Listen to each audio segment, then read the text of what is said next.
right next to the dock we have spatter dock. That's this yellow flower. Now, spatter dock is reportedly to be a wild edible. Well, this is not even starvation food, okay? The only thing that's good is once these flowers go to seed, it'll kind of get this dry flower head kind of thing, and the seeds inside can be popped like popcorn, and you put it in a little bit of oil and you pop it. Now, it's not going to get nice and fluffy like popcorn, it's just going to pop open, but you can salt it and butter it, and it's going to have a popcornish like flavor, like you're eating a lot of spent popcorn kernels. I've eaten it before, actually didn't mind it that much, the popped popcorn like seed heads. So it is a medicinal, as in anything that steroids can do. It can give you a boost of energy, which it does. The roots will give you a boost of energy. So spatter dock, I'll tell you, it is a wild medicinal. And the seeds, once these little flower heads go to seed, they are,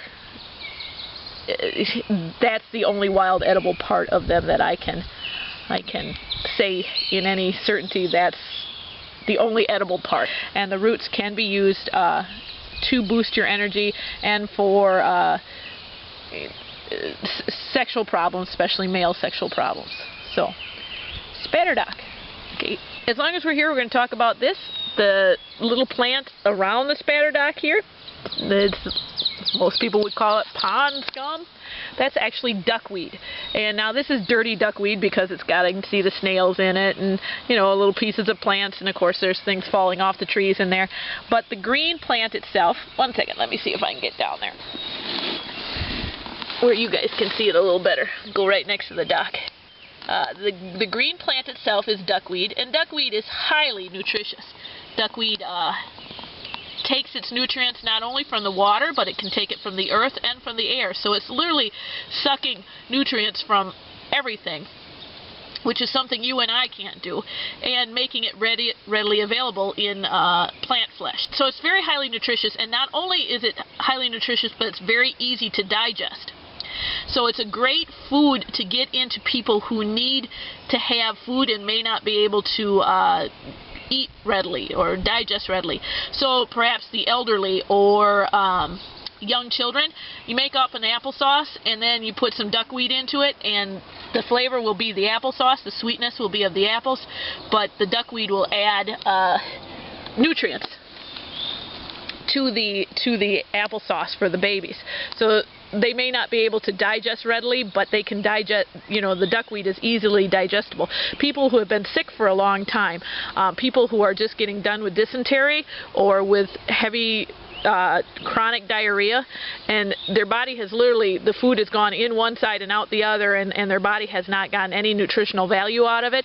This is a good way to start reintroducing their body into taking food into itself, because it's very easily digestible.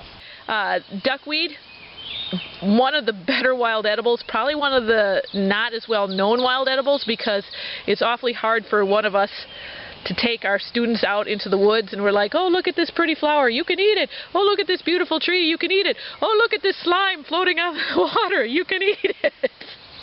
But duckweed is probably one of your better wild edibles to know about, because it doesn't have much flavor. A lot of times it's green shakes. When my daughter was very ill, I lost my daughter to cancer years ago, and when my daughter was very ill, she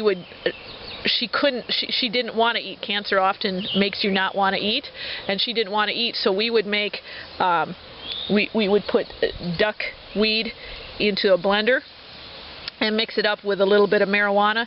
Marijuana it's very good at it. We laugh at people who get the munchies after they've smoked marijuana. Well, marijuana can stimulate the appetite of people who are sick and won't eat, and the duckweed itself, excuse me, will get those nutrients back into the body. So we would make up what we would call green shakes, and it would be made with marijuana and duckweed, and she loved them. Of course, we would also put honey. It wasn't just that. We'd flavor it up a little bit. But it is very good for people who are sick, recovering from an illness, babies who maybe not, their bodies haven't quite learned how to digest all the way, or the elderly who sometimes have a hard time with digestion. So duckweed, one of your better wild edibles, though it still looks like pond scum to most people. So we're down at my favorite spring. Probably if I make a lot of videos, you'll probably see this spring multiple times because it is my favorite. This is Whitestone Spring up on the hill. There are 5 white stones that are above the spring that were put here thousands of years ago. White is the sign of sacred. They were put here by the American Indians. And there's also a little further out, there's a marker trail, and I'll have to show that to you come winter time or come late fall, because you can't see it now that the grass is growing up. And I'll show you the water coming bubbling right up out of the ground there. Kind of just see it bubbling right up. So this was a very sacred spring to the American Indians. Here in Wisconsin, my farm has probably about 170 springs on it, but this is my favorite. And show you one of the reasons why. Let me turn around without getting my feet too wet. This plant coming up here is watercress. And watercress from a spring source like this is the only way you can eat watercress from the wild. In fact, if you're buying watercress from a store, I would make sure you know where their source comes from, because watercress can contain what's called the liver fluke. The liver fluke will hide amongst the watercress, and it can do damage to your liver, permanent damage.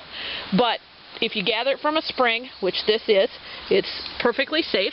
Watercress is a member of the mustard family, so it has that famous mustardy-like peppery taste. You can see the leaves are alternate, meaning they're not opposite from each other. They don't have a very strong stem. They fall over quite easy. In fact, just picking this just where my fingers were made it fall over. It's full of water. It's a very very soft stem anyway. The leaves are highly, highly, highly nutritious. They're great to add into sandwiches. They're great to put into soups, stews. Like I said, I'll be gathering this up. It's one of the few greens that remains green almost all winter because they're growing out of a spring. The spring will not ever freeze over because it's coming straight out of the earth. The water here will always be about 55 degrees. Middle of summer, it's going to be 55. Middle of winter, it's going to be 55. It doesn't matter. So the watercress can live in a very, relative ease. They don't have to worry about fluctuation of temperatures. When it's in the middle of winter, it's only going to be about that tall. It's definitely not going to be big and bushy like this, but you still can get your watercress from it. And watercress is a wild edible, obviously, but it's also wild medicinal. It has a lot of nutrients, high in vitamins, high in minerals. Probably one of your best wild edibles for getting those nutrients into your body. This and duckweed, but if this tastes better. If you have this isn't as easy to digest though as duckweed is, but if you have somebody who's suffering from scurvy or pellagra or rickets, these are all diseases due to malnourishment. If you have loose teeth, if your hair is getting dull, more than likely you're having some kind of deficiency. Get out and get some watercress. And especially from a wild source, or if you can take this and dig it up and plant it in a little kitty swimming pool. Put a good layer of dirt on the bottom. Fill the rest of it up with water so that it's half water and half dirt. Plant some watercress in it, and it will take over that swimming pool in a very short period of time. It's very prolific. It'll take over the area.